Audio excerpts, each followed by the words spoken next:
hope she would stop and see the sheriffs as well. Not sure if she raised money for a reward to find who did this. I know she raised money to bail out the rioters. And I know also that 13 of those staff members on Joe Biden's campaign did as well. Not sure if they're still on his campaign, but I have not heard whether they left.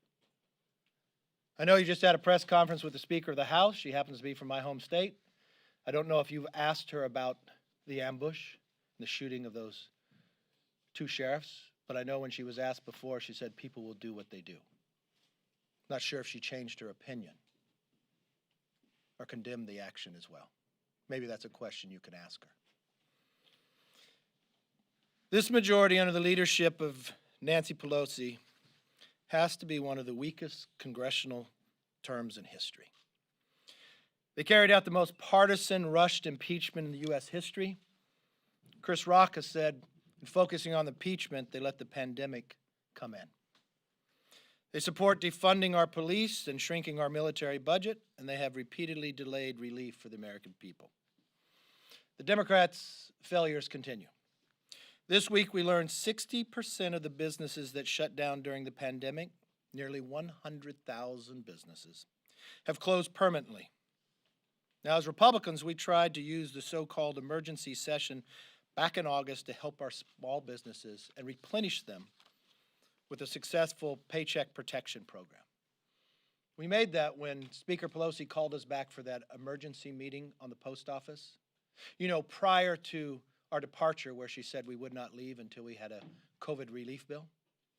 And seeing that none would come to the floor through the majority, we used the motion to recommit to do that. Unfortunately, the Democrat majority voted it down.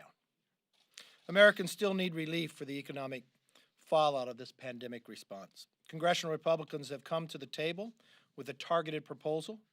Democrats continue to delay COVID relief to pursue an unrelated liberal agenda. We know Chinese continue to spy and are actively attempting to sabotage our vaccine research. I actually produced a bill to sanction anyone after the reports from the FBI that Iran, Russia, and China were trying to hack into our companies, our universities, to steal the vaccine. In doing so, they slowed the process for a vaccine down. Just so happens when we introduced the bill, put it on the floor to a motion to recommit, that day, 2 Chinese were found to do this. Again, the Democrats had an opportunity to stop that activity. You know what they did? They voted it down. After being away for weeks, here's what the Democrats decided to make a priority this week instead of doing those. Renaming post offices, advocating for the pot industry, continuing to perpetuate the Postal Service conspiracy theory, and today they're debating a resolution condemning words they used themselves to name their own hearing. Think about that. Democrats called one of their own hearings the Wuhan coronavirus assessing the outbreak. And now the entire chamber is spending hours debating this issue. The few hours we have before people leave to go to the airport. I wonder about those small businesses that have closed permanently. With every delay from Speaker Pelosi and with every COVID package that we had produced, there has been one common denominator. I remember from the very first time I flew back on a red eye when the Senate had an agreement, Schumer announced it. She came into the room to slow it down for another week. Or when the so successful PPP program went out to small businesses. So successful that we knew they would need money by the rapid response that was going out. So the secretary requested more money. We all remember where we were that moment. She stood in front of her refrigerator with her ice cream, telling the country on a late night show that she said no. How many of those 100,000 were part of that delay? Or now, when we need it so badly. You know, I was majority leader. You have the ability to schedule the floor. You spend time looking at the bills, deciding what comes forth. This is what we spent our hours on today. Their priorities are out of sync with the needs of the American people. Instead of failing America, Republicans stood up to make a commitment to America. If you watched us on the steps this week, we made a commitment to America on what we're doing now and what we would do in the future.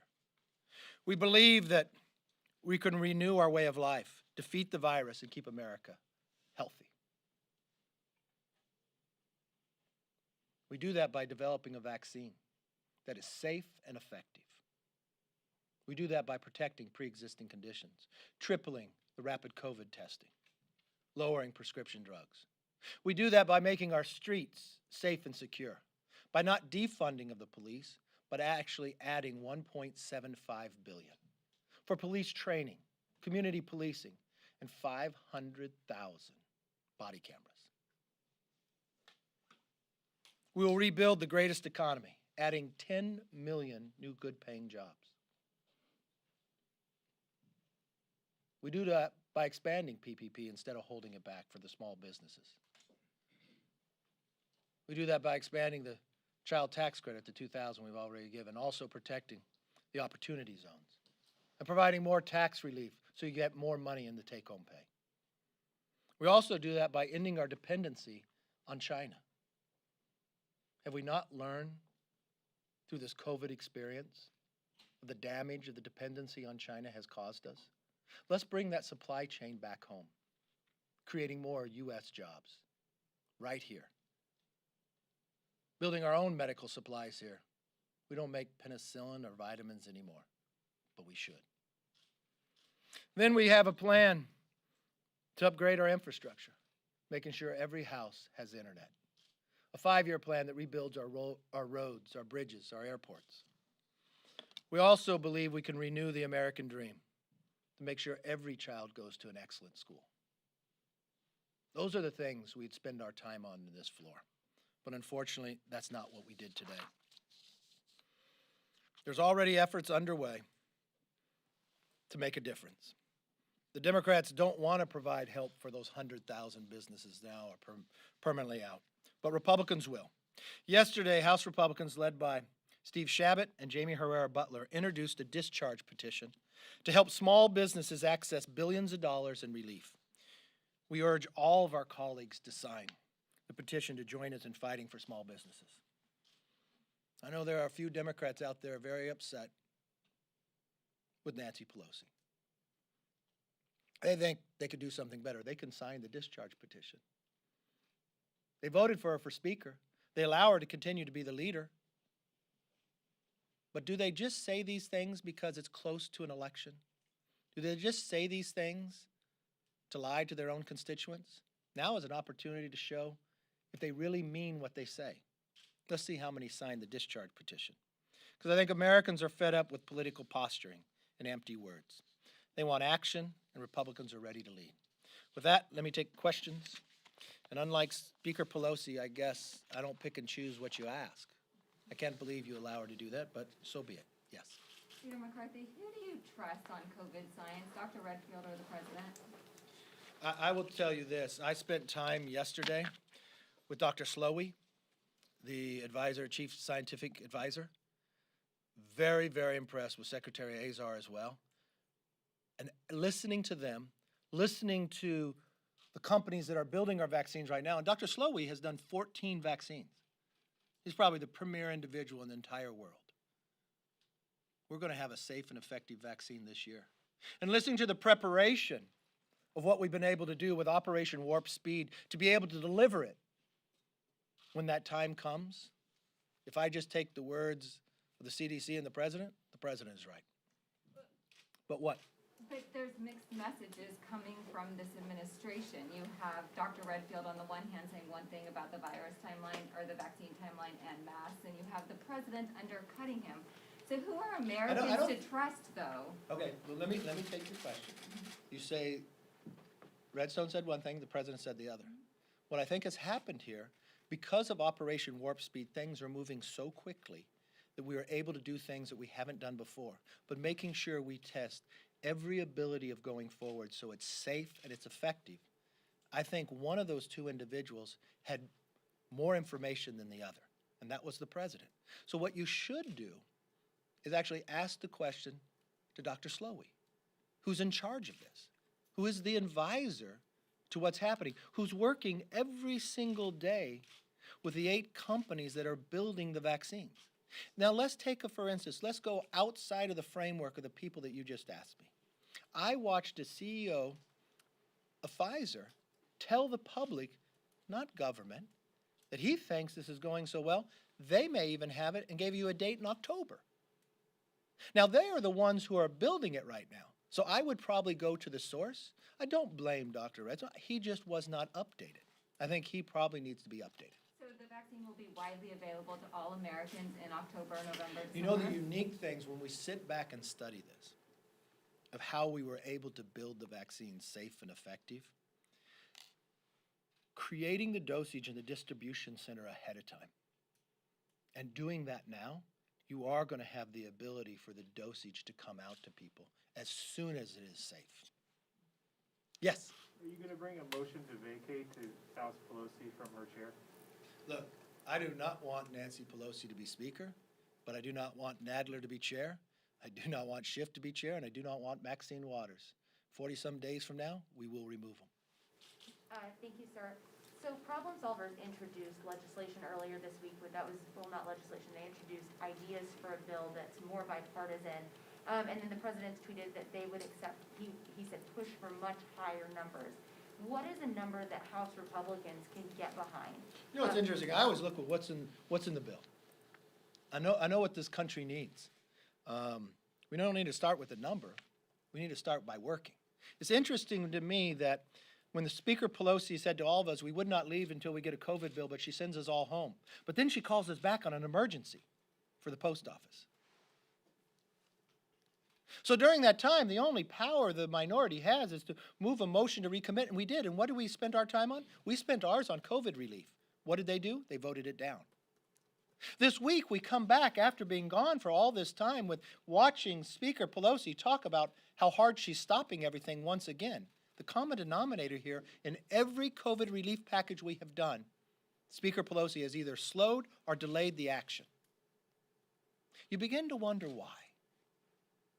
Why would someone do that in an election year? Why would somebody do that when people are being hurt? Why would somebody do that when her own members of her own party feel that it's hurting them, it's hurting their constituents, but more important, maybe it even hurts them in their election? I think, knowing her well, she cares more about politics than she does about the people. And that's unfortunate. That's why she should not be fit for that job. Do you agree with the Trump's assertion this morning that, quote, the election result may never be accurately determined? If so, what evidence do you have to support that? And just more broadly, do you think it's appropriate for the President of the United States to be sowing doubts about the election and making such grave accusations? I have not read the tweet. If you want to read it again, look, at every election we have concerns. This one's a little different.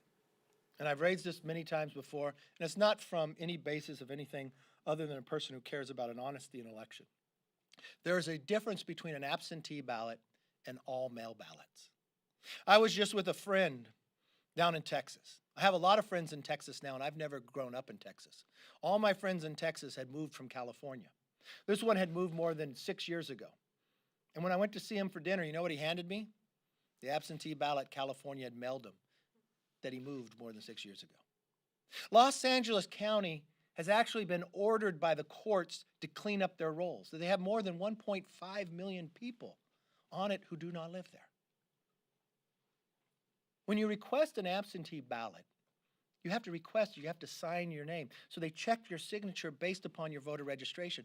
There's a check and an authenticity to realize to have a trust in an election. I just watched in LA County, a couple people pleaded guilty to election fraud. We started out this Congress by not seating a member who won an election because Democrats were concerned, and those in North Carolina, that there may have been harvesting of absentee ballots. And now we're going to an election, not just for the House, but for the presidency too, something like we have not heard before, where many states are just giving an all-mail ballot. We watched what happened in New York when they tried to do this. How many thousands of ballots were rejected? So I think the president has a very good point. I don't think it's just the president's point. I think it's a lot of across America. So my answer, apply for an absentee. Mail your ballot in or go to the polls. Many states will have, when you mail an absentee ballot in, that you can trace your ballot electronically and see whether it's being opened or not. You want to make sure your vote counts. But the last thing you want to see that there's fraud in it. You know, I've read in the paper about these concerns that the FBI has that you have China, much more sophisticated than any other country outside that has problems trying to do something in an election. And they've actually determined, they say, who they want to win. They want Joe Biden. And when you compound that with the sophistication and just ballots being thrown out everywhere, instead of not even knowing whether the person lives there or not, or the person's alive or not, that raises a lot of concerns to a lot of people. Yes? So Donald Trump has been nominated for 2 Nobel Peace Prizes, Yes. one for the Israel-UAE and one for Serbia-Kosovo. Do you think that he is deserving of these awards? Yeah, I do. You know, when I was on the lawn watching that, it was a very moving moment. Think for one moment, not one country, but 2 recognizing Israel. Think for a moment of how much the world has spent on trying to find peace in the Middle East. It's not a Republican or Democrat issue. It's an issue for all of the world to keep it safer. I think it's something we would all celebrate, regardless of who was able to achieve it. And I think it was only because of President Trump took new eyes and new thought to it that didn't try the same old way in the same old place. I would have thought, just as the White House did, opened an invitation to so many people who care about the Middle East on both sides of the aisle in the House. But you know what Speaker Pelosi did? She called votes at the moment of time that we could watch 3 countries that did not recognize each other before sign a document because of the power of this administration to bring the world a little safer. And she called it what? A distraction? What did Adam Schiff call it when we closed down the consulate in Houston? People think it was the hub of spying. A diversion, right? Or what did Adam Schiff say on the floor when we wanted to stop the hackers from getting our vaccine? He said it's not China's responsibility to tell us about the virus. They are so out of step. Can they not move politics out and put what's good for the American public first? I guess the answer to that question I see today. Are we going home? Are we staying here to do COVID relief? Is Nancy Pelosi only concerned about COVID relief when she's on television and says we will not leave and then sends us all home? Or she's going to do everything in her power and she's going to waste our time on that floor debating a non-binding resolution? I guess the answer is very clear. Yeah, that's what they're going to do. Yes, sir. I was wondering if you would comment on Attorney General Bill Barr's remarks that the lockdowns being the greatest intrusion on American civil liberties other than slavery. Would you agree with that assessment? I had not heard of that, so I don't know anything about it. Yes. Democrats are outpacing Republicans in key battleground states in requesting absentee ballots and mail-in ballots. Are you concerned at all that Republicans are losing the turnout battle, especially among senior citizens, in part due to the president's rhetoric? Look, I want Republicans to vote by mail when they're absentee. I want them to go to the polls. Not do both. Do one or the other. Make sure you get your vote in. It's just part of campaigning. In every election goes that way. But we got our work cut out for us, rightfully so. People should fight to be able to have the opportunity to lead this nation. It is a privilege, and you should not waste a moment, which is why it's so shocking to me that the Democrats fought so hard to get the majority. And then they wasted their moment on impeachment. Even Chris Rock has a grave concern that they wasted on impeachment and allowed the coronavirus come to America. Or they just wasted our moment while 100,000 small businesses have permanently closed on doing a non-binding resolution. Or they wasted our moment by making an emergency for all of us to come back, to be concerned about a post office that had the ability to have $25 billion on hand already. And when a COVID relief bill came up, they voted it down. Or they wasted the moment to show America that we will do everything we can to keep them healthy and safe by having a vaccine that is safe and effective, that's stopping any nation, no matter who they are, that would try to hack into our companies. But they voted that down.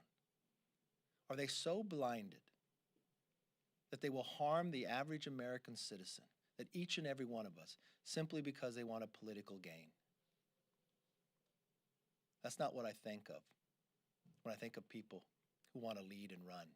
It's not what I think of when I think of the history of people who walk these halls. And that's why we've made a commitment to America. You can go to our site, commitmenttoamerica.com. You can see if this is what you want to have happen in these halls of Congress, that your voice is heard, that we will renew the American dream, that we will rebuild the biggest economy on earth, and we will restore our way of life. Thank you.